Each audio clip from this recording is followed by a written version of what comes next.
Hey there YouTube, this is going to be my first gun review. I did a couple of videos before on what my channel was going to be about and an EDC, and I'm actually going to review my first gun today. This is going to be a review on the H&K P30L on the 40 Smith & Wesson, which is my home defense gun. And the way I'm going to do this is I'm going to give some specs and some features of the gun. But I'm not going to go too much into detail about those because everybody has a review on this gun and any other gun in YouTube, and you can find those, and if not, you can read them online, and I think that's kind of boring. So I'm not going to do that. I'm going to go on some features, I'm going to tell you what I like and some things I don't like so much about this gun. So here we go. First of all, let's start off with a mandatory YouTube safety check that everybody does. So here we go. And that's a full magazine because this is my home defense gun. I keep it loaded with Winchester PDX 180 grain hollow points. Let's put that over here. And chamber is empty. So is the mag one. Nothing in there. This gun weighs, it's a full-size gun. It weighs 1.7 ounces, give or take. It has a 4.4-inch barrel. It's a big gun. It's not a small gun, but I'm not really too concerned about that because I usually don't carry this gun at all. In fact, I really don't. This is my home defense gun. I keep it next to my nightstands, next to 5 magazines for it, and that's all I use it for, home defense. The gun, it's ambidextrous. Everything on it is ambidextrous, has ambidextrous controls. It has an ambidextrous magazine release here, and then here.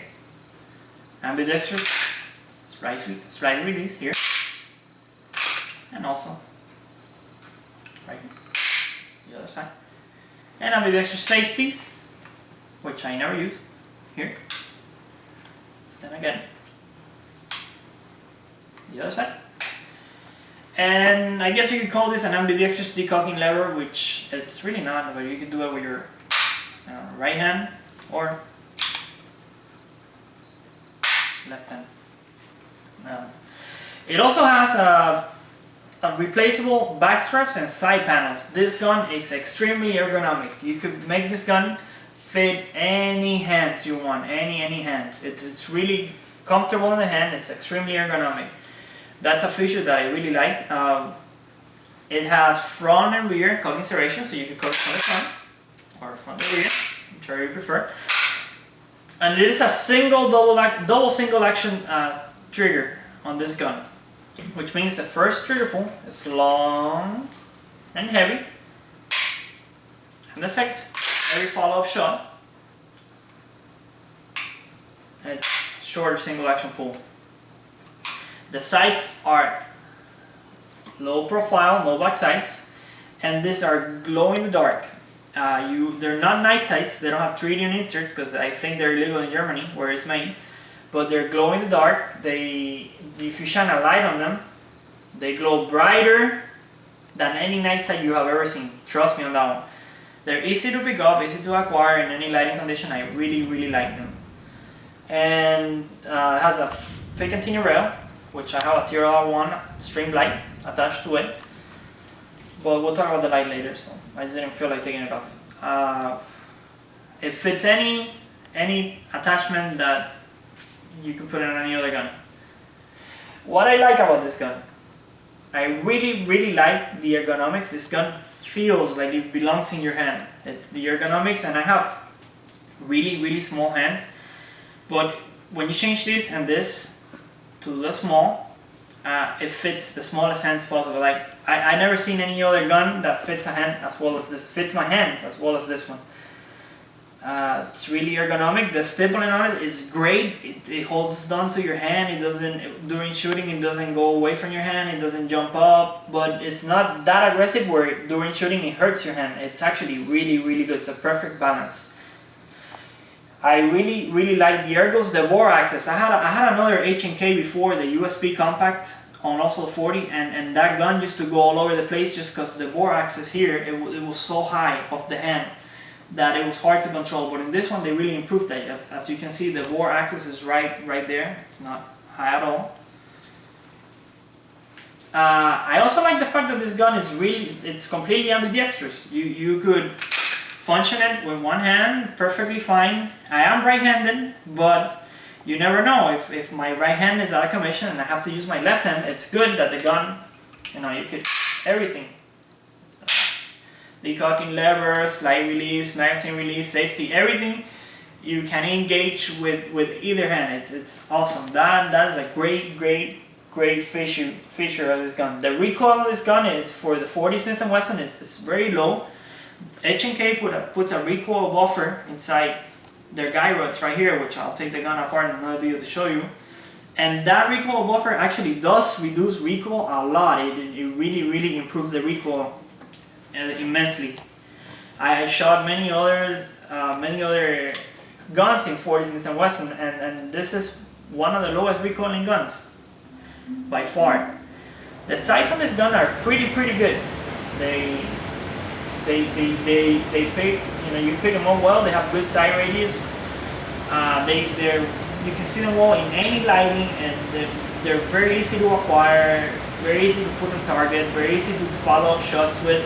And they're really good sights. I really like them. Anyways, things that I don't like about this gun. There's not many, but there is a few, and one will be the trigger.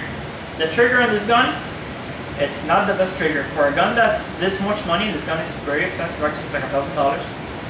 So for a gun that is this much money, I would think they do a better trigger. 6 Hour has way better triggers than HK, but well, the double action trigger is actually not too bad. It's like a double action revolver. It's very heavy, but very smooth. But my complaint is here, single action. See the reset here? There's the reset. It's very far away. And let me show you this. The take-up on the trigger. That's where it breaks. Yeah, that's a lot of take-up. Let me show you that again.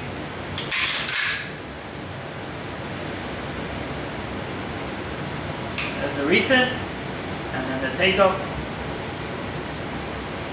All the way, breaks all the way back here. That's a long way. I really had to get used to that when I first got this gun, because the double action was great, but the single action, man, it was horrible, and I wasn't hitting that much with it. So I had to really get used to that trigger, the single action trigger, in order to get my follow-up shots on target. Another thing I do not like about this gun is the safety. The safety, I never use it. I mean, I only got it with safety because this is the only model they had when I purchased the gun, and I really wanted the gun. So, but I never use it. But the finish is not the same. Which, by the way, the finish on the H&Ks is the all-style environment finish, which is awesome. But the finish on the safeties is not the same, and they come off pretty easily, and I really hate that because it looks crappy compared to the rest of the gun. And I never ever use safeties. In fact, I'm thinking about having those taken out. But that's, you know, yeah, give and take. I really like other things about this gun, and so I got used to the things that are bad about it, and I improved my shooting considering those things, and now, you know, I'm really pretty good with this gun. Another thing that I actually like that I didn't mention is that the polygonal rifling in this barrel, it's good, man. It's real good. I don't know if it's better than the Glocks. I'll say it is. I'm a little more accurate with these guns, and also what I have noticed is that it's a lot easier to clean. Lead doesn't stay in there. It comes off real quick. I really like that because I don't want to spend a lot of time cleaning my guns. So that I really do like. So now, how do I use this gun? This is my home defense gun. I have it next to my nightstand with this attachment, a TR1 string light, which is really bright, by the way, but I do have a review on that another time. And I have it with another 5 magazines for it of the same load, and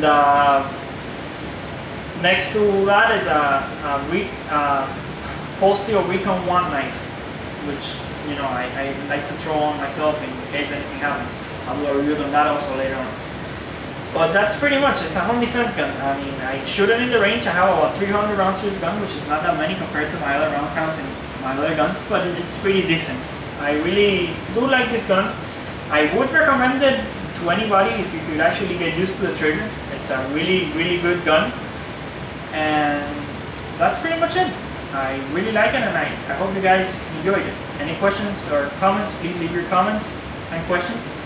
I'm just starting out this channel, so I hope people like it and subscribe to it. Thank you.